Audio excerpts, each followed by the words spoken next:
ಎಲ್ಲರೂ ಹೇಗಿದ್ದೀರಾ? As usual ನಾನಂತೂ ಸೂಪರ್ ಆಗೇ ಇದ್ದೀನಿ. ವೆಲ್ಕಮ್ ಬ್ಯಾಕ್ ಟು ಸಿಂಪಲ್ ಜೀವನ. ನಾನು ನಿಮ್ಮ ಮೇಘನ. ಇವತ್ತಿನ ಕಂಟೆಂಟ್ ಏನಪ್ಪಾ ಅಂತಂದ್ರೆ one of the most requested content ಅಂತಾನೆ ಹೇಳ್ಬೋದು. ಯಾಕಂದ್ರೆ ನನ್ನ ತುಂಬಾ ದಿವಸದಿಂದ ಫಾಲೋ ಮಾಡ್ಕೊಂಡ್ ಬಂದಿರೋರು, ಅಂದ್ರೆ ನನ್ನ ಪ್ರೆಗ್ನೆನ್ಸಿ ಸ್ಟಾರ್ಟ್ ಆಗೋಕ್ಕಿಂತ ಮುಂಚೆಯಿಂದನೂ ನನ್ನ ಫಾಲೋ ಮಾಡ್ಕೊಂಡ್ ಬಂದಿರೋರು, ನಾನು ಆಗ ಹೇಗಿದ್ದೆ, ಪ್ರೆಗ್ನೆಂಟ್ ಆದ್ಮೇಲೆ ಹೇಗಿದ್ದೆ, ಮಗು ಆದ್ಮೇಲೆ ಹೇಗಾಗಿದ್ದೀನಿ ಅಂಡ್ ಪ್ರೆಸೆಂಟ್ ಡೇ ಹೆಂಗಿದ್ದೀನಿ ಅಂತ ಸಂಪೂರ್ಣವಾಗಿ ನೋಡಿರ್ತೀರಾ. ಸೊ ಅವರು ನನಗೆ ಜಾಸ್ತಿ ರಿಕ್ವೆಸ್ಟ್ ಮಾಡಿರುವಂತ ಕಂಟೆಂಟ್ ಇದು. ಇನ್ಫ್ಯಾಕ್ಟ್ ತುಂಬಾ ಪ್ರೆಷರ್ ಕೂಡ ಮಾಡ್ತಾ ಇದ್ದೀರಾ, ಹಾಕಿ ಈ ಕಂಟೆಂಟ್ ಮೇಲೆ ಒಂದು ವಿಡಿಯೋ ಮಾಡಿ ಅಂತ. ಹಾಗಾಗಿ ಇದನ್ನ ಆದಷ್ಟು ಬೇಗ ಮಾಡ್ಬೇಕು ಅನ್ಕೊಂಡೆ. ಬಟ್ ಒನ್ಸ್ ನನ್ನ ಬಾಡಿ ಓಕೆ ನಾನು ಇವಾಗ ಈ ಕಂಟೆಂಟ್ ಮಾಡ್ಬೋದು ಅನ್ನೋಷ್ಟು ನಾನು ತಕ್ಕ ಮಟ್ಟಿಗೆ ಫಿಟ್ ಆಗಿದ್ದೀನಿ ಅಂದಾಗ ವಿಡಿಯೋ ಮಾಡೋಣ ಅಂದ್ಬಿಟ್ಟು ನಾನು ಕಾಯ್ತಾ ಇದ್ದೆ. So this is the right time ಅನ್ಸ್ತು, ಹಾಗಾಗಿ ಈ ವಿಡಿಯೋ ಮಾಡ್ತಾ ಇದ್ದೀನಿ. ಏನ್ ತಿಂತೀರಾ, ಫುಡ್ ಡಯಟ್ ಚಾರ್ಟ್ ಏನಿದೆ ಆ ತರ ಎಲ್ಲಾನು, ಬಟ್ ಇದಕ್ಕೆಲ್ಲ ನಾನು ಆಲ್ರೆಡಿ ಪ್ರೀವಿಯಸ್ ವಿಡಿಯೋದಲ್ಲಿ ಆನ್ಸರ್ ಮಾಡಿದೀನಿ. ಬಟ್ ಇನ್ನೊಂದು ಕ್ವೆಶ್ಚನ್ ಏನಂತಂದ್ರೆ, ನೀವು ಹೊಟ್ಟೆಗೆ ಬಟ್ಟೆ ಕಟ್ಟಿದ್ರಾ, ನಿಮಗೆ ಸಿ ಸೆಕ್ಷನ್ ಅಥವಾ ಹೊಟ್ಟೆಗೆ ಬೆಲ್ಟ್ ಹಾಕಿದ್ರಾ ಅಂತ ಅಂದ್ಬಿಟ್ಟು. ಹೌದು, ನನಗೆ ಸಿ ಸೆಕ್ಷನ್ ಆಗಿದ್ದು. ನನಗೆ ಫಸ್ಟ್ ಬೇಬಿ ಕೂಡ ಸಿ ಸೆಕ್ಷನ್ ಆಗಿರೋದು ಅಂಡ್ ಇವಾಗಲೇ ಕೂಡ ಸಿ ಸೆಕ್ಷನ್ ಆಗಿರೋದು, ನಾರ್ಮಲ್ ಡೆಲಿವರಿ ಅಲ್ಲ. ಅಂಡ್ ಹೊಟ್ಟೆಗೆ ಬಟ್ಟೆ ಕಟ್ಟಿದ್ರೇನೆ ಹೊಟ್ಟೆ ಹಿಂದೆ ಹೋಗುತ್ತೆ ಅನ್ನೋದು ಎಷ್ಟು ನಿಜ ಎಷ್ಟು ಸುಳ್ಳು ನನಗೆ ಗೊತ್ತಿಲ್ಲ. ಬಟ್ ನನಗಂತೂ ಬಟ್ಟೆ ಕಟ್ಟಿದ್ ವರ್ಕ್ ಆಗಿದೆ. ಡಾಕ್ಟರ್ಸ್ ಹೇಳೋ ಪ್ರಕಾರ ಬಟ್ಟೆ ಕಟ್ಟೋದಾಗಿರ್ಬೋದು, ಬೆಲ್ಟ್ ಹಾಕೋದಾಗಿರ್ಬೋದು, ನಮ್ ಸಪೋರ್ಟ್ಗೆ ಈ ರೀಜನ್ ಏನಿರತ್ತಲ್ಲ, ಈ ಹಿಪ್ ರೀಜನ್ಗೆ ಒಂದು ಸಪೋರ್ಟ್ ಸಿಕ್ಕಿದ್ರೆ ಈಸಿಯಾಗಿ ವಾಕ್ ಮಾಡ್ಬೋದು, ಅಥವಾ ಒಂದು ಕುತ್ಕೊಳ್ಳಿಕ್ಕೂ ಎಲ್ಲದಕ್ಕೂ ಒಂದು ಸಪೋರ್ಟ್ಗೆ ಬಟ್ಟೆ ಅಥವಾ ಬೆಲ್ಟ್ ಹಾಕೋದು ಅಂತ ಹೇಳ್ತಾರೆ. ಬಟ್ ನಮ್ ಕಡೆ ಎಲ್ಲಾನು ಬಟ್ಟೆ ಕಟ್ಟಿದ್ರೇನೆ ಹೊಟ್ಟೆ ಹಿಂದಕ್ಕೆ ಹೋಗೋದು ಅಂತ ಹೇಳ್ತಾರೆ. ನಾನು ಅದನ್ನ ಬ್ಲೈಂಡ್ ಆಗಿ ನಂಬಿ ಫಾಲೋ ಮಾಡ್ತಾ ಇದ್ದೀನಿ ಕೂಡ.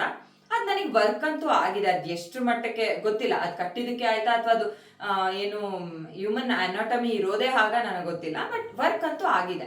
ನಾನು ಹೇಗ್ ಮಾಡಿದೆ ಅಥವಾ ಬಾಡಿ ಹೇಗ್ ಕರಗಿಸ್ದೆ ಇದೆಲ್ಲ ಮಾತಾಡೋದಕ್ಕಿಂತ ಮುಂಚೆ ನಾನೊಂದ್ ಹೇಳಕ್ ಇಷ್ಟಪಡ್ತೀನಿ. ಎಲ್ಲರ ಬಾಡಿನೂ ಸೇಮ್ ಇರೋದಿಲ್ಲ. ನಂದಿದ್ದಂಗೆ ನಿಮ್ದಿರಲ್ಲ ಅಥವಾ ನಿಮ್ದಿದ್ದಂಗೆ ಇನ್ನೊಬ್ರದ್ದಿರೋದಿಲ್ಲ. ಸೊ ಹಂಗಾಗಿ ಒಬ್ರಿಗೊಬ್ರಿಗೆ ಕಂಪ್ಯಾರಿಸನ್ ಬೇಡ. ಸುಮಾರು ಜನ ನನಗೆ ಕ್ವೆಶ್ಚನ್ ಮಾಡಿದ್ರ, ಮ್ಯಾಮ್ ನಾನು 3 months ಇದೆ ನನ್ನ ಪಾಪು, ನಂದು 3rd month ಬಾಣಂತನ ನಡೀತಾ ಇದೆ, ದೇಹ ಹೆಂಗ್ ಕರಗ್ಸೋದು ಅಂತ ಕೇಳ್ತೀರಾ. ಆ ಕ್ವೆಶ್ಚನ್ ಕೇಳಲಿಕ್ಕೆ ಅದು ರೈಟ್ ಟೈಮ್ ಅಂತ ನನ್ಗೇನು ಅನ್ಸೋದಿಲ್ಲ. ಯಾಕಂತಂದ್ರೆ ನೀವ್ ಎಲ್ಲಿವರೆಗೂ ಬ್ರೆಸ್ಟ್ ಫೀಡಿಂಗ್ ಮಾಡ್ತೀರಾ ಅಲ್ವಾ, ಅಲ್ಲಿವರೆಗೂ ಅದ್ರ ಬಗ್ಗೆ ಗಮನ ಕೊಡೋದು ಅಷ್ಟು ಸೂಕ್ತ ಅಲ್ಲ ಅಂತ ನನ್ಗನ್ಸುತ್ತೆ. ಓಕೆ ಫೈನ್, ಫಿಟ್ ಆಗಿರ್ಬೇಕು, ಹೆಲ್ದಿ ಫುಡ್ ತಗೋಬೇಕು, ಓಕೆ ಅದೆಲ್ಲ ಓಕೆ. ಬಟ್ ನಾವ್ ಏನಂತಾರೆ, ಲೈಕ್ ದೇಹ ಕರಗ್ಸಕ್ ಏನಾದ್ರು ಮಾಡ್ಬೇಕು ಅಂತ ಅನ್ನೋದು ಅಷ್ಟು ಸರಿಯಲ್ಲ ಅಂತ ಅನ್ಸುತ್ತೆ. ಯಾಕಂದ್ರೆ ಕೆಲವ್ರ ಬಾಡಿ ಅದಕ್ಕೆ ಸ್ಪಂದಿಸುತ್ತೆ, ಇನ್ ಕೆಲವ್ರ ಬಾಡಿ ಅದಕ್ಕೆ ಸ್ಪಂದಿಸೋದಿಲ್ಲ. ಕೆಲವ್ರು ಏನೋ ತಗೊಳ್ದೆ ಇದ್ರು ಸಣ್ಣ ಆಗ್ತಾರೆ, ಕೆಲವರು ಮೆಜರ್ಸ್ ಏನೇನಿರುತ್ತೆ ಎಲ್ಲಾ ತಗೊಂಡ್ರು ಕೆಲವ್ರ ಬಾಡಿ ಕರಗೋದಿಲ್ಲ. ಸೊ ಬೇರೆಯವ್ರ ಬಾಡಿ ಬೇರೆ ಬೇರೆ ತರ ಇರುತ್ತೆ. ಸೊ ನನಗೇನ್ ವರ್ಕ್ ಆಯ್ತು ಅದನ್ನ ಮಾತ್ರ ನಾನು ಇಲ್ಲಿ ತೋರಿಸ್ತಾ ಇದ್ದೀನಿ. ಓಕೆ, ಫಸ್ಟ್ ಪ್ರೆಗ್ನೆನ್ಸಿ ಕೂಡ ಸಿ ಸೆಕ್ಷನ್ ಆಗಿರೋದು, ನಾನು ಆಗ್ಲೇ ಹೇಳ್ದಾಗೆ. ಅವಾಗ್ಲೂ ಕೂಡ ನಾನು ಬೆಲ್ಟ್ ಯೂಸ್ ಮಾಡಿರ್ಲಿಲ್ಲ, ಬಟ್ಟೆನೆ ಯೂಸ್ ಮಾಡಿದ್ದು. ಬಟ್ ಅವಾಗ ಸ್ಯಾರಿ ಯೂಸ್ ಮಾಡಿದ್ದೆ, ಅವಾಗ ಸ್ಯಾರಿ ಇತ್ತು. ಬಟ್ ಒಂದು 2 months ಆದ್ಮೇಲೆ ಅದು ಹರಿದೋಯ್ತು. ಹಂಗಾಗಿ ಈ ಬಟ್ಟೆಗಳು ನಾನು ಅವಾಗ ಅಂದ್ರೆ 10 ವರ್ಷದ ಕೆಳಗೆ ಯೂಸ್ ಮಾಡಿದ ಬಟ್ಟೆಗಳೇ. ನನ್ಗೆ ಗೊತ್ತಿರ್ಲಿಲ್ಲ, ನಮ್ಮಮ್ಮ ಅಷ್ಟು ನೀಟಾಗಿ ಎತ್ತಿಟ್ಟಿದ್ರು. ಸೊ ಇವಾಗ ಕೂಡ ನಾನು ಅದೇ ಬಟ್ಟೆ ಯೂಸ್ ಮಾಡ್ತಾ ಇದ್ದೀನಿ. ಕಾಟನ್ ಸ್ಯಾರಿ ಇತ್ತಂದ್ರೆ ಅದೇ ಸಾಕು. ಬಟ್ ಇಲ್ಲ ಅಂತ ಅನ್ನೋರು 2 ಕಾಟನ್ ವೇಲ್ಗಳು. ವೈ ಕಾಟನ್ ಅಂತಂದ್ರೆ ನಿಮಗೆ ಬೇರೆ ಪಾಲಿಸ್ಟರ್ ಅಥವಾ ಸಿಂಥೆಟಿಕ್ ಮೆಟೀರಿಯಲ್ ಏನಾದ್ರು ಬೇರೆ ತರ ಆಗ್ಬಿಟ್ರೆ ಅದೊಂಥರ ಬೆವ್ರು ಕಿತ್ಕೊಂಡ್ಬಿಡುತ್ತೆ. ಆ ಜಾಗದಲ್ಲೆಲ್ಲಾನು ಸಿಕ್ಕಾಪಟ್ಟೆ ಬೆವ್ರಾಗುತ್ತೆ, ಇಚ್ಚಿಂಗ್ ಫೀಲ್ ಆಗುತ್ತೆ. ಬಟ್ ಕಾಟನ್ ಅಂದ್ರೆ ಬ್ರೀದಬಲ್ ಇರುತ್ತೆ, ಹಂಗಾಗಿ ಕಾಟನ್ನೇ ಸಜೆಸ್ಟ್ ಮಾಡೋದು. 2 ವೇಲ್ನು ಈ ತರ ಜಾಯಿನ್ ಮಾಡ್ಕೊಂಡು ಒಂದು ಸ್ಟಿಚ್ ಹಾಕೊಂಡಿದೀನಿ ಅಷ್ಟೇ. ಏನಕ್ಕಂತಂದ್ರೆ ಬಟ್ಟೆಗಳು ಮಿಸ್ ಆಗ್ಬಾರ್ದು ಅಂತ. ಬಟ್ ತುಂಬಾ ಯೂಸ್ ಮಾಡೋದ್ರಿಂದ ಹರಿದು ಹಾಳಾಗ್ಬಿಟ್ಟಿದೆ ನಂದೆಲ್ಲಾನು. ಸೊ 2 ವೇಲ್ನ ನಾನು ಈ ತರ ಸ್ಟಿಚ್ ಮಾಡ್ಕೊಂಡಿದೀನಿ. ಅಂಡ್ 2 ಒಂದೇ ಸಮ ಇದ್ರೆ ಇಟ್ ವಿಲ್ ವರ್ಕ್ ಬೆಟರ್ ಅಂತ. 2 ವೇಲ್ನ ಜಾಯಿನ್ ಮಾಡ್ಕೊಂಡಿದೀನಿ. ಒಬ್ಬೊಬ್ರು ಒಂದೊಂದ್ ತರ ಬಟ್ಟೆ ಕಟ್ತಾರೆ. ಬಟ್ ನಾನ್ ಲಾಸ್ಟ್ ಟೈಮ್ ಏನ್ ಫಾಲೋ ಮಾಡಿದ್ದೆ ಇವಾಗ್ಲೂ ಕೂಡ ಅದನ್ನೇ ಫಾಲೋ ಮಾಡ್ತಾ ಇದ್ದೀನಿ. ಸೊ ನಾನು ಅದನ್ನ ಇಲ್ಲಿ ತೋರಿಸ್ತೀನಿ. ಎಲ್ಲರಿಗೂ ಒಂದ್ ಮಿತ್ತಿದೆ, ಬಟ್ಟೆ ಕಟ್ಟೋದು ಅಂದಿದ ತಕ್ಷಣ ಹೊಟ್ಟೆಗೆ ಬಟ್ಟೆ ಹಾಕ್ಬಿಟ್ಟು ಟೈಟ್ ಆಗಿ ಎಳೆದ್ ಬಿಟ್ರೆ ಹೊಟ್ಟೆ ಸಣ್ಣ ಆಗ್ಬಿಡುತ್ತೆ ಅಂತ. ಖಂಡಿತ ಅಲ್ಲ, ಮೆಥಡ್ ಅದಲ್ಲ. ಆಕ್ಚುಲಿ ಬಟ್ಟೆ ಎಲ್ಲಿ ಕಟ್ಬೇಕು ಅಂತಂದ್ರೆ ಹೊಟ್ಟೆ ಭಾಗ ಏನಿರುತ್ತೆ ಅದ್ರ ಕೆಳಗಡೆ ಭಾಗಕ್ಕೆ ಬಟ್ಟೆ ಕಟ್ಬೇಕು. ಸೊ ನಾನು ತೋರಿಸ್ತೀನಿ ಇವಾಗ. ಮಲ್ಕೊಂಡು ಬಟ್ಟೆ ಕಟ್ಕೊಳ್ಳೋದು, ಬಟ್ ಮಲ್ಕೊಂಡು ವಿಡಿಯೋ ಮಾಡಕ್ ಆಗಲ್ಲ ಅಂತ ಅಂದ್ಬಿಟ್ಟು ನಾನು ನಿಂತು ತೋರಿಸ್ತಾ ಇದ್ದೀನಿ. ಫಸ್ಟ್ ಇಲ್ಲಿ ಈ ತರ ಇಟ್ಕೊಳ್ತೀನಿ. ಈ ತರ ಇಟ್ಕೊಂಡು ನೆಕ್ಸ್ಟ್ ಇದನ್ನ ಒಂದ್ ರೋಲ್ ಹೊಟ್ಟೆ ಭಾಗ ಸುತ್ತ ಇಟ್ಕೊಂಡು ಒಂದ್ ರೋಲ್ ತಗೊಳ್ತೀನಿ. ಓಕೆನಾ? ಹಿಂಗ್ ತಗೊಂಡು, ಆಕ್ಚುಲಿ ಇದು ವಾಶ್ ಆಗಿದೆ ಹಾಗಾಗಿ ಈ ತರ ಬರ್ತದೆ ಅಷ್ಟೇ, ಬಟ್ ನೀವು ಯೂಸ್ ಮಾಡ್ತಾ ಮಾಡ್ತಾ ಇದಾಗತ್ತೆ. ಒಂದ್ ರೋಲ್ ಹಿಂಗ್ ತಗೊಂಡು ಈ ಕಡೆ ಕಟ್ತೀನಿ. ನಾನ್ ಏನಕ್ಕೆ ಸೈಡಲ್ಲಿ ಕಟ್ಬೇಕು ಅಂತ ಹೇಳ್ತೀನಿ ಅಂದ್ರೆ, ಮುಂದೆ ಕಟ್ಟಿದ್ರೆ ಅದೊಂಥರ ಲೈಕ್ ಪಾಪುಗೆ ಫೀಡ್ ಮಾಡಕ್ ಕೂತಾಗೆಲ್ಲಾನು ತಡ ಸಿಗತ್ತೆ. ಹಾಗಾಗಿ ನಾನು ಇದನ್ನ ಸೈಡಿಗೆ ಕಟ್ತೀನಿ ಅಷ್ಟೇ. ಸೊ ದಟ್ ಸೈಡ್ ಅಂದ್ರೆ ಫುಲ್ ಈ ಕಡೆ ಸೈಡು ಅಲ್ಲ, ಸ್ವಲ್ಪ ಈ ಭಾಗದಲ್ಲಿ ಕಟ್ತೀನಿ. ಯಾಕಂದ್ರೆ ನೀವು ಡ್ರೆಸ್ ಏನಾದ್ರು ಹಾಕೊಂಡ್ರು ಮೇಲ್ಗಡೆ ಕಟ್ಟಿರೋದು ಕಾಣಲ್ಲ. ಯಾಕಂದ್ರೆ ಯೂಶಲಿ ಬ್ರೆಸ್ಟ್ ಫೀಡಿಂಗ್ ಮದರ್ಸ್ ಎಲ್ಲ ನೈಟಿ ಹಾಕಿರ್ತೀವಲ್ವಾ, ಸೊ ಅಷ್ಟಾಗಿ ಕಾಣೋದಿಲ್ಲ. ಸೊ ಇಲ್ಲಿ ನಾರ್ಮಲ್ ಆಗಿ ಹೆಂಗ್ ಕಟ್ತೀವಿ ಹಂಗೆ ಕಟ್ಬೋದು. ಹಿಂಗೆ ಎಷ್ಟು ಸಾಧ್ಯನೋ ಅಷ್ಟು ಟೈಟ್ ಆಗಿ ಹಾಕೊಂಡ್ರೆ ಸಾಕು. ಇನ್ನೊಂದು ಬರ್ತಾ ಇಲ್ಲ, ಆಕ್ಚುಲಿ ಮಲ್ಗಿದ್ರೆ ಬರುತ್ತೆ, ಬಟ್ ಇವಾಗ ನಿಂತಿರೋದ್ರಿಂದ ಅಷ್ಟು ಈಸಿಯಾಗಿ ಬರ್ತಾ ಇಲ್ಲ. ಬಟ್ ಇದನ್ನೇ ಮಲ್ಕೊಂಡಾಗ ನಾವ್ ಇದನ್ನ ಕಟ್ಟಿದ್ರೆ ಇದು ನಮ್ಗೆ ಸ್ವಲ್ಪ ಜಾಸ್ತಿ ಬರುತ್ತೆ ಬಟ್ಟೆ, ಅವಾಗ ಈಸಿಯಾಗಿ ಇನ್ನೊಂದು ನಾಟ್ ಹಾಕೊಳ್ಬಹುದು. ಸೊ ಇಷ್ಟು ಕಟ್ಟಿ ನೀವು ಸುಮ್ಮನೆ ಆಗೋ ಹಾಗಿಲ್ಲ. ಇಷ್ಟು ಕಟ್ಟಿದ್ಮೇಲೆ ಏನಪ್ಪಾ ಮಾಡ್ಬೇಕು ಅಂತಂದ್ರೆ, ಇದನ್ನ ನಾವು ಹೊಟ್ಟೆ ಭಾಗದಲ್ಲಿ ಕಟ್ಟಂಗಿಲ್ಲ, ಕೆಳಗಡೆ ಕಟ್ಬೇಕು. ಸೊ ಇದನ್ನ ನಾವ್ ಇವಾಗ ಏನ್ ಮಾಡ್ಬೇಕು ಅಂತಂದ್ರೆ, ಇಲ್ಲಿ ಲೂಸ್ ಟಮ್ಮಿ ಬರುತ್ತೆ, ಅಂದ್ರೆ ನಿಮ್ಗೆ ಲೈಕ್ ಲೂಸ್ ಸ್ಕಿನ್ ಬರುತ್ತೆ ಮಗು ಹುಟ್ಟಿದ್ಮೇಲೆ. ಸೊ ಆ ಜಾಗನ ನೀಟಾಗಿ ಎಳ್ಕೋಬೇಕು ಮೇಲೆ, ಈ ತರ. ಅಂದ್ರೆ ಬಟ್ಟೆ ಕೆಳಗೆ ಹಾಕ್ಬೇಕು, ಕೈಯಿಂದ ಲೂಸ್ ಇರೋ ಸ್ಕಿನ್ ನ ಮೇಲೆ ಎಳ್ಕೋಬೇಕು ಫುಲ್ ಸುತ್ತ ಕೂಡ. ಮುಂದೆ ಮಾತ್ರನೇ ಅಲ್ಲ, ಇವನ್ ಈ ಸೈಡ್ಸ್ ಅಲ್ಲಿ ಕೂಡ ನೀವು ನೀಟಾಗಿ ಮೇಲೆ ಎಳ್ಕೋಬೇಕು.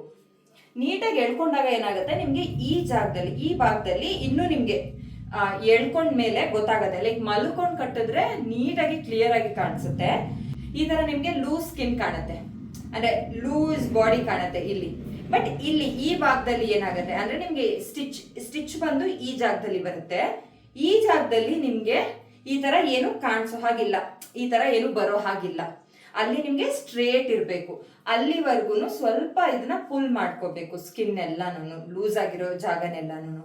ಸೊ ನಿಮ್ಗೆ ಈ ತರ ಮಾಡಿದಾಗ ಏನಾಗತ್ತಪ್ಪ ಅಂತಂದ್ರೆ, ಸಪೋರ್ಟ್ ಸಿಗತ್ತೆ, ಮೇನ್ ಸಪೋರ್ಟ್ ಸಿಗತ್ತೆ. ಬಟ್ ನಮ್ಮ ಅಜ್ಜಿ ಎಲ್ಲ ಹೇಳ್ತಾ ಇದ್ದಿದ್ ನನ್ಗೆ ಹೆಂಗೆ ಅಂತಂದ್ರೆ, ಈ ತರ ಎಳ್ಕೊಂಡಾಗ ಮೇಲ್ಗಡೆ ಲೂಸ್ ಆಗಿ ಏನಿರತ್ತಲ್ಲ, ಈ ಜಾಗ ಬಂದು ಒಳಕ್ ಹೋಗತ್ತೆ ಅಂತ ಹೇಳ್ತಾ ಇದ್ರು. ಅದ್ ಎಷ್ಟ್ ನಿಜ ಸುಳ್ಳು ಅಂತ ಗೊತ್ತಿಲ್ಲ ನನ್ಗೆ, ಬಟ್ ನನ್ಗಂತೂ ವರ್ಕ್ ಆಗಿದೆ, ಹಾಗಾಗಿ ಶೇರ್ ಮಾಡ್ತಾ ಇರೋದು. ನಾನ್ ಬಟ್ಟೆ ಕಟ್ಲಿಕ್ಕೆ ಸ್ಟಾರ್ಟ್ ಮಾಡಿದ್ದು 9 ದಿವಸ ಆದ್ಮೇಲೆ, ಅಂದ್ರೆ ನೀರ್ ಹಾಕೋದು ಅಂತ ಹೇಳ್ತಾರಲ್ವಾ, ಆ ಒಂದು ಕಾರ್ಯ ಆದ್ಮೇಲೆ ನಾನು ಬಟ್ಟೆ ಕಟ್ಟಕ್ ಸ್ಟಾರ್ಟ್ ಮಾಡಿದ್ದು ಮೊದಲನೇ ಮಗುಗೆ. ಬಟ್ ಇವಾಗ ಐ ಥಿಂಕ್ ನಾನು 4th ಡೇಲೇ ಕಟ್ಬಿಟ್ಟೆ, ಬಿಕಾಸ್ ನನ್ಗೆ ಗಾಯ ನೀಟಾಗಿ ಹೀಲ್ ಆಗಿತ್ತು. ನಾನು ಹಾಸ್ಪಿಟಲ್ಗೆ ಹೋಗಿ ಚೆಕಪ್ ಮಾಡಿಸ್ಕೊಂಡು ಬಂದ್ಮೇಲೆ ಅದು ಅವಾಗಿಂದ ನಾನು ಕಟ್ತಾ ಇದ್ದೀನಿ ಬಟ್ಟೆನ. ಮತ್ತೆ ಹೇಳ್ತಾ ಇದ್ದೀನಿ, ಇದೆಲ್ಲಾನು ವರ್ಕ್ ಆಗತ್ತೆ ಬಿಡತ್ತೆ ಅಥವಾ ಇದು 100% ವರ್ಕ್ ಆಗತ್ತೆ ಮಾಡಿ, ಆ ತರ ನಾನು ಖಂಡಿತ ಹೇಳ್ತಾ ಇಲ್ಲ. ನನ್ಗೆ ನಮ್ಮಮ್ಮ ಹೆಂಗೆ ಫಾಲೋ ಮಾಡ್ಲಿಕ್ಕೆ ಹೇಳ್ತಾ ಇದ್ರು, ಅದನ್ನ ಫಾಲೋ ಮಾಡಿದೀನಿ, ಅದ್ ನನಗೆ ವರ್ಕ್ ಆಗಿದೆ. ಸೊ ನಾನು ಅದನ್ನ ನಿಮ್ ಮುಂದೆ ಶೇರ್ ಮಾಡ್ಕೊತಾ ಇದ್ದೀನಿ ಅಷ್ಟೇ. ನಾನು ಆಲ್ಮೋಸ್ಟ್ 4 months ಕಂಪ್ಲೀಟ್ ಆಗೋವರೆಗೂ, ಅಂದ್ರೆ ಆಲ್ಮೋಸ್ಟ್ ಇವಾಗ ನನಗೆ 5th month ನಡೀತಾ ಇದೆ, 4 ಕಂಪ್ಲೀಟ್ ಆಗಿ 5th month ನಡೀತಾ ಇದೆ. ಸೊ ಆಲ್ಮೋಸ್ಟ್ 3.5-4 month ಕಂಪ್ಲೀಟ್ ಆಗೋವರೆಗೂ ನಾನು ಹೀಗೆ ಮಲ್ಗಿದ್ದೆ. ಅಂದ್ರೆ ಹಿಂಗ್ ಸೈಡ್ ಮಲ್ಗೋದಾಗಿರ್ಬೋದು, ಅಥವಾ ಉಲ್ಟಾ ಮಕಡೆ ಮಲ್ಗೋದು ಅಂತಾರಲ್ಲ, ಆತರ ಆಗಿರ್ಬೋದು. ಆತರ ನಾನು ಮಾಡಿಲ್ಲ. ಅಂತಲೇ ಮಲ್ಗೋದು ಅಂತ ಹೇಳ್ತಾರಲ್ಲ, ಸೊ ಹಿಂಗೆ ಮಲ್ಗಿದ್ದೆ. ಈ ಕಡೆ ಆಗೇ ಇಲ್ಲ. ಅದೇನೋ ಗೊತ್ತಿಲ್ಲ, ಆ ತರ ಇದ್ರೇನೆ ಹೊಟ್ಟೆ ಒಳಗ್ ಹೋಗೋದು ಅಂತ ಹೇಳ್ತಾರೆ. ಅಂಡ್ ಮಲ್ಗುವಾಗ ಕೂಡ ಕಾಲ್ ಸ್ಪ್ರೆಡ್ ಮಾಡೋ ಹಾಗಿಲ್ಲ, ಕಾಲ್ ಯಾವಾಗ್ಲೂ ಸ್ಟ್ರೇಟೇ ಇರ್ಬೇಕು, ಮತ್ತೆ ಕಾಲ್ ಮೇಲೆ ಕಾಲ್ ಹಾಕೊಂಡು ಮಲಗ್ಬೇಕು ಅಂತ ಹೇಳ್ತಾರೆ. ನಾನು ಅದನ್ನ ಫಾಲೋ ಮಾಡಿದೆ, ಈ ಒಂದು ನಂದು C-section ಆಗಿದ್ರು ಕೂಡ. ಅಂಡ್ ಇನ್ನೊಂದ್ ಏನಂತಂದ್ರೆ, ನೀವು ಸ್ಟಾರ್ಟಿಂಗ್ ಇಂದಾನೆ, ಅಂದ್ರೆ ಮಗು ಆಗಿದ ತಕ್ಷಣ ಇವಾಗ ನಂತರ 9 days ಇಂದಾನೆ ಬಟ್ಟೆ ಕಟ್ತೀನಿ ಅನ್ನೋರಾಗಿದ್ರೆ ನಿಮ್ಗೆ ಗೊತ್ತಾಗತ್ತೆ ಹೊಟ್ಟೆ ಹೆಂಗೆ ಶ್ರಿಂಕ್ ಆಗ್ತಾ ಇದೆ ಅಂತ ನಿಮ್ಗೆ ಗೊತ್ತಾಗತ್ತೆ. ಯಾವಾಗ ಅಂತಂದ್ರೆ, ನೀವ್ ಯೂಶಲಿ ಸ್ನಾನ ಮಾಡಿದ ತಕ್ಷಣ ಬಂದ್ ಈ ತರ ಕಟ್ತೀರಾ ಅಲ್ವಾ, ಸೊ ಫಸ್ಟ್ ಡೇ ಇಷ್ಟು ಮಾತ್ರ ಬಟ್ಟೆ ಉಳಿಯುತ್ತೆ ನಿಮ್ಗೆ. ಐ ಮೀನ್ ಇಷ್ಟು ಅಂದ್ರೆ first day some amount of ಬಟ್ಟೆ ಇಲ್ಲಿ ಉಳಿಯುತ್ತೆ. ನೆಕ್ಸ್ಟ್ ಸ್ವಲ್ಪ 1 week ಅಥವಾ 15 days ಆದ್ಮೇಲೆ ಇನ್ನೂ ಜಾಸ್ತಿ ಬಟ್ಟೆ ಉಳಿಯುತ್ತೆ, ಯಾಕಂದ್ರೆ ಹೊಟ್ಟೆ ಶ್ರಿಂಕ್ ಆಗತ್ತಲ್ವಾ. ಸೊ ಆವಾಗ ನಿಮ್ಗೆ ಇಲ್ಲಿ ಬಟ್ಟೆ ಜಾಸ್ತಿ ಬರ್ತಾ ಹೋಗುತ್ತೆ. ಆವಾಗ ನಿಮ್ಗೆ ಗೊತ್ತಾಗತ್ತೆ ಓಕೆ ಶ್ರಿಂಕ್ ಆಗ್ತಾ ಇದೆ ಅಂತ ಅಂದ್ಬಿಟ್ಟು. ನಾನಂತೂ ಅದನ್ನ ತುಂಬಾ ಕೀಪ್ ಟ್ರ್ಯಾಕ್ ಮಾಡ್ತಾ ಇದ್ದೆ, ಬಿಕಾಸ್ ಬಟ್ಟೆ ಇನ್ನೂ ಜಾಸ್ತಿ ಉಳಿತಾ ಇದೆ ಅಂದ್ರೆ ನನ್ಗೆ ಖುಷಿ ಆಗೋದು. ಬಟ್ ಒಂದ್ ಹೇಳ್ತೀನಿ, ನಿಮ್ಮ ಕೆಪಾಸಿಟಿಗೆ ಮೀರಿ ಬಟ್ಟೆ ಟೈಟ್ ಆಗಿ ಕಟ್ಟಬೇಡಿ. ಯಾಕಂದ್ರೆ ಲೈಕ್ ನಾನ್ ಬಿಗಿನಿಂಗ್ ಅಲ್ಲಿ ತುಂಬಾ ಟೈಟ್ ಆಗಿ ಕಟ್ತಾ ಇದ್ದೆ. ಬಟ್ ಈ ಸರ್ತಿ ಪ್ರೆಗ್ನೆನ್ಸಿಲಿ ನನ್ಗೆ ಆಗ್ಲಿಲ್ಲ ಅಷ್ಟೊಂದು ಟೈಟ್ ಆಗಿ ಕಟ್ಟೋದಕ್ಕೆ. ಕೆಲವ್ರು ಒಬ್ಬೊಬ್ರಿಗೆ ಒಂದೊಂದರ ಇರತ್ತದು. ಸೊ ನಿಮ್ಗೆ ಓಕೆ, ಇವಾಗ ನನ್ಗೆ ಅದ್ ಕಟ್ಟಿದ್ಮೇಲೆ ಓಕೆ, ನನ್ಗೆ ಎಲ್ಲೂ ಪೇನ್ ಇಲ್ಲ, ಆರಾಮಿದೀನಿ ಅನ್ನೋ ಅಷ್ಟು ಟೈಟ್ ಮಾತ್ರ ಕಟ್ಟಿ. ತುಂಬಾ ಅಂದ್ರೆ ಓಕೆ ಸಣ್ಣ ಮಾಡ್ಕೊಂಬಿಡೋಣ ಅಂತ ಅಂದ್ಬಿಟ್ಟು ಹಿಂಗ್ ಟೈಟ್ ಆಗಿ ಅದಾಗೋದಿಲ್ಲ. ಅಂಡ್ ನನ್ಗೆ ಫಸ್ಟ್ ಪ್ರೆಗ್ನೆನ್ಸಿಲಿ ಬಂದು ಯೂಶಲಿ ನನ್ನ ಪ್ಯಾಂಟ್ ಸೈಜು 30 ಇತ್ತು, ವೇಸ್ಟ್ ಸೈಜು. ಜೀನ್ಸ್ ಏನಾದ್ರು ತಗೊಂಡ್ರೆ ಅದು 28 ಆಗಿತ್ತು. ಇದನ್ನ ಹೇಳಿದ್ರೆ ಯಾರು ಬಿಲೀವ್ ಮಾಡಲ್ಲ, ಬಟ್ ಡೆಫಿನೆಟ್ಲಿ 30 ಇದ್ದು 28 ಆಗಿತ್ತು. ಸುಮ್ನೆ ಹೇಳಲ್ಲ, ಮಗು ಹುಟ್ಟಿದ್ಮೇಲೆ ತಾಯಿಗೆ ಮತ್ತೆ ಮರುಜನ್ಮ ಬರುತ್ತೆ ಅಂತ. ಸೊ ಆ ಟೈಮಲ್ಲಿ ನಾವ್ ಎಷ್ಟು ನಮ್ಮನ್ನ ನಾವ್ ಕೇರ್ ಮಾಡ್ತೀವಿ, ಕೆಲ್ಸಗಳೇನು ಮತ್ತೆ ಮಾಡ್ಕೊಳ್ಬಹುದು, ಮನೆ ಕ್ಲೀನ್ ಮಾಡೋದೇನು ಮತ್ತೇನು ಮಾಡ್ಕೊಳ್ಬಹುದು. ಬಟ್ ಈ ಟೈಮಲ್ಲಿ ನೀವು ಎಷ್ಟು ರೆಸ್ಟ್ ಮಾಡ್ತೀರಾ ಅಷ್ಟು ನಿಮ್ ಮಗುಗೂ ಒಳ್ಳೇದು, ಹಾಗೆ ತಾಯಿಗೂ ಕೂಡ ಒಳ್ಳೇದು ಅಂತ ಹೇಳ್ತಾರೆ.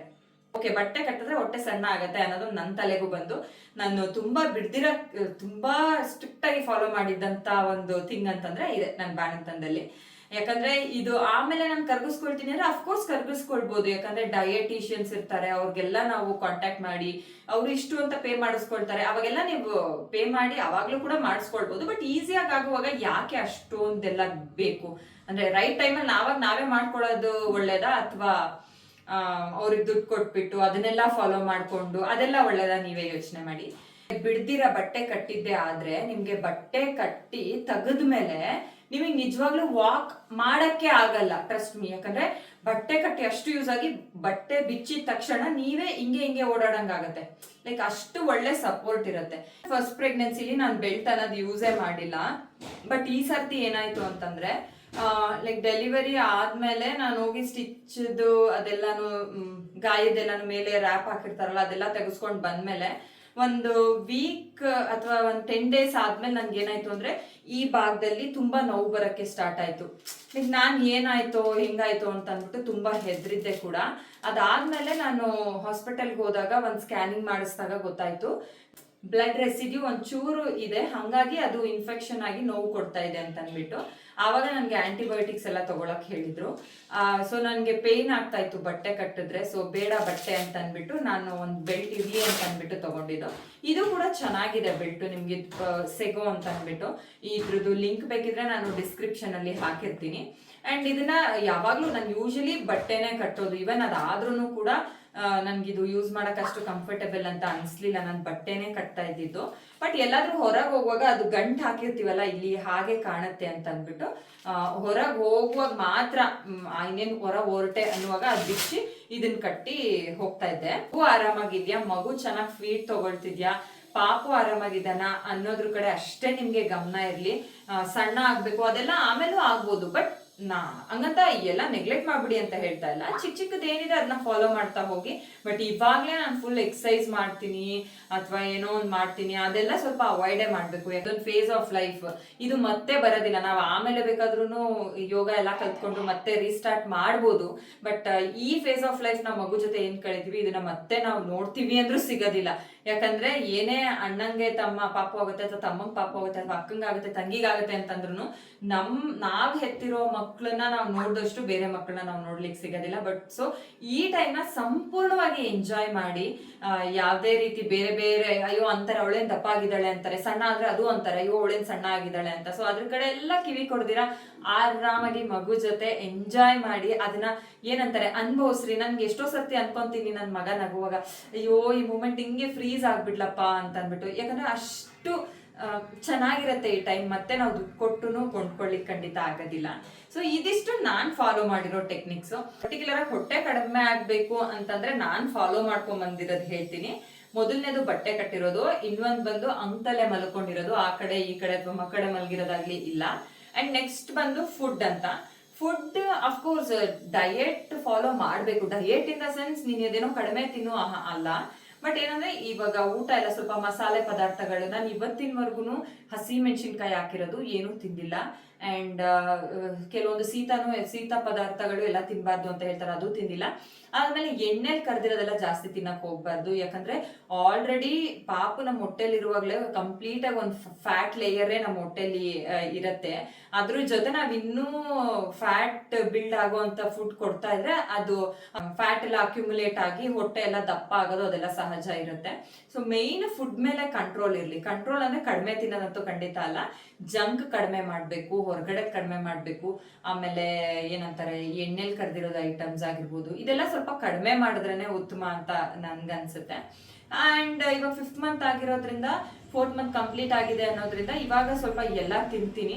ಬಟ್ ಕರ್ಡ್ ಎಲ್ಲ ತಿಂತಾ ಇಲ್ಲ, ಐಸ್ ಕ್ರೀಮ್ಸ್ ಎಲ್ಲ ತಿಂತಾ ಇಲ್ಲ, ಆಮೇಲೆ ಬ್ರೆಡ್ ಬನ್ನು ಅದೆಲ್ಲ ತಿಂತಾ ಇಲ್ಲ. ಇನ್ನು ಹಾಲು ಅಂತ ಬಂದ್ರೆ ನನಗೆ ಮಿಲ್ಕ್ ಅಲರ್ಜಿ ಇದೆ, ಮಿಲ್ಕ್ ಅಂತ ಏನು ತಗೊಳ್ಳಲ್ಲ. ಮೇನ್ ಮಿಲ್ಕ್ ಪ್ರಾಡಕ್ಟ್ ಅಂತಂದ್ರೆ ತುಪ್ಪ ತಿಂತೀನಿ. ಅದಾದ್ಮೇಲೆ ಇನ್ನೊಂದು ಕೆಲವರು ತಿಂತಾರೆ ಸ್ವೀಟ್ಸ್ ತುಂಬಾ ತಿನ್ನೋದು, ಯಾಕಂದ್ರೆ ಬ್ರೆಸ್ಟ್ ಫೀಡಿಂಗ್ ಮದರ್ಸ್ಗೆ ಸ್ವೀಟ್ ಕ್ರೇವಿಂಗ್ಸ್ ಜಾಸ್ತಿ ಇರುತ್ತೆ ಅಂತ ಹೇಳ್ತಾರೆ. ಸೊ ಆವಾಗ ಕ್ರೇವಿಂಗ್ಸ್ ಇದೆ ಅಂತ ಅಂದ್ಬಿಟ್ಟು ಮನೇಲಿ ಹೇಳ್ತಾರೆ, ಏನು ಈ ಆಸೆ ಪಟ್ಟಿದ್ಯಾ ತಿನ್ಕೊಂಡ್ಬಿಡು, ಇಲ್ಲ ಅಂದ್ರೆ ಪಾಪುಗ್ ಹಾಲ್ ಬರಲ್ಲ ಅಂತ. ಬಟ್ ದಯವಿಟ್ಟು ಅಟ್ಲೀಸ್ಟ್ ಹಂಗೆ ಹೇಳ್ತಾರಲ್ಲ ಅಂತ ಅಂದ್ಬಿಟ್ಟು ನೀವು ಆಸೆ ಪಡೋದಲ್ಲ, ಆಸೆ ಅದಿಷ್ಟ ಪಡಬಾರ್ದು. ಯೂಶಲಿ ನನ್ಗೆ ಆತರ ಜಾಸ್ತಿ ಊಟ ಆಗಿದ ತಕ್ಷಣ, ಈ ಸ್ವೀಟ್ ಟೂತ್ ಅಂತಾರಲ್ಲ, ಊಟ ಆಗಿದ ತಕ್ಷಣ ನನ್ಗೆ ಏನಾದ್ರು ಸ್ವೀಟ್ ತಿಂದ್ರೇನೆ ಸಮಾಧಾನ. ಇಲ್ಲಾಂದ್ರೆ ನನ್ಗೆ ಒಂಥರ ಏನ್ ತಿನ್ಲಿ ಅನ್ನೋ ತರ ಅನ್ಸ್ಬಿಡುತ್ತೆ. ಸೊ ಅವಾಗ ನಾನ್ ಏನ್ ಮಾಡ್ತೀನಿ ಅಂತಂದ್ರೆ ಹಸಿ ಖರ್ಜೂರ ತಿಂತೀನಿ. ಲೈಕ್ ಅದು ಜಾಸ್ತಿ ಅಂತ ಅಲ್ಲ, 1 or 2. ಇಲ್ಲ ಅಂತಂದ್ರೆ ಒಣದ್ರಾಕ್ಷಿ ತಿಂತೀನಿ. ಇಲ್ಲ ಅಂದ್ರೆ ಇವಾಗ ಸ್ವಲ್ಪ 4th ಮಂತ್ ಕಂಪ್ಲೀಟ್ ಆಗಿರೋದ್ರಿಂದ ಆಪಲ್ ಪೀಸ್ ತಿಂತೀನಿ, 2 ಅಷ್ಟೇ. ಸ್ವೀಟ್ಸ್ ಅಂತ ಆದಷ್ಟು ಅವಾಯ್ಡ್ ಮಾಡ್ಬೇಕು, ಯಾಕಂದ್ರೆ ಬ್ರೆಸ್ಟ್ ಫೀಡಿಂಗ್ ಮದರ್ಸ್ಗೆ ಅದು ಕ್ರೇವಿಂಗ್ಸ್ ಜಾಸ್ತಿ ಇರುತ್ತೆ ಸ್ವೀಟ್ ತಿನ್ಬೇಕಂತ, ಅದನ್ನ ಅವಾಯ್ಡ್ ಮಾಡಿ. ಸೊ ಇದಿಷ್ಟು ಮಾಡಿದಾಗ ನನಗಂತೂ ವರ್ಕ್ ಆಗಿದೆ. ಸೊ ನೀವು ಅಟ್ಲೀಸ್ಟ್ ಇದರಿಂದ ನೀವು ಇದನ್ನ ಫಾಲೋ ಮಾಡಿ, ಇದರಿಂದ ನಿಮಗೆ ಸ್ವಲ್ಪ ಏನಾದ್ರೂ ಯೂಸ್ ಆಯ್ತು ಅಥವಾ ಯು ಆರ್ ಫೀಲಿಂಗ್ ಗುಡ್ ನಾನು ಹೇಳಿದನ್ನ ಫಾಲೋ ಮಾಡಿದ್ಮೇಲೆ ಅಂತಂದ್ರೆ ಪ್ಲೀಸ್ ನನಗೆ ಕಮೆಂಟ್ ಸೆಕ್ಷನ್ಸ್ ಅಲ್ಲಿ ತಿಳಿಸ್ಕೊಡಿ. ಚಾನಲ್ ನಲ್ಲಿ ನಿಮ್ಗೆ ಏನೆಲ್ಲ ಕಂಟೆಂಟ್ ನೋಡ್ಬೇಕಂತ ಇದ್ದೀರಾ ದಯವಿಟ್ಟು ನೀವು ನನಗೆ ಕಮೆಂಟ್ ಸೆಕ್ಷನ್ ಅಲ್ಲಿ ತಿಳಿಸ್ಕೊಂಡ್ರೆ ಡೆಫಿನೆಟ್ಲಿ ನನ್ನ ಕೈಯಲ್ಲಿ ಆದಷ್ಟು ಚೆನ್ನಾಗಿ ನಿಮ್ಗೆ ಹೇಳಲಿಕ್ಕೆ ನಾನು ಟ್ರೈ ಮಾಡ್ತಾ ಇದ್ದೀನಿ. ಐ ಹೋಪ್ ಈ ವಿಡಿಯೋ ಇಷ್ಟ ಆಗಿದೆ ಅಂತ. ಮತ್ತೆ ಒಂದು ಒಳ್ಳೆ ಕಂಟೆಂಟ್ ಜೊತೆ ನಾನು ನಿಮ್ ಮುಂದೆ ಬರ್ತೀನಿ. Until then keep watching simple ಜೀವನ. ಮಾಡಿ, ಶೇರ್ ಮಾಡಿ, ಸಬ್ಸ್ಕ್ರೈಬ್ ಮಾಡೋದನ್ನ ಮರಿಬೇಡಿ ಅಂತ ಹೇಳ್ತಾ ಟೇಕ್ ಕೇರ್, ಬಾಯ್.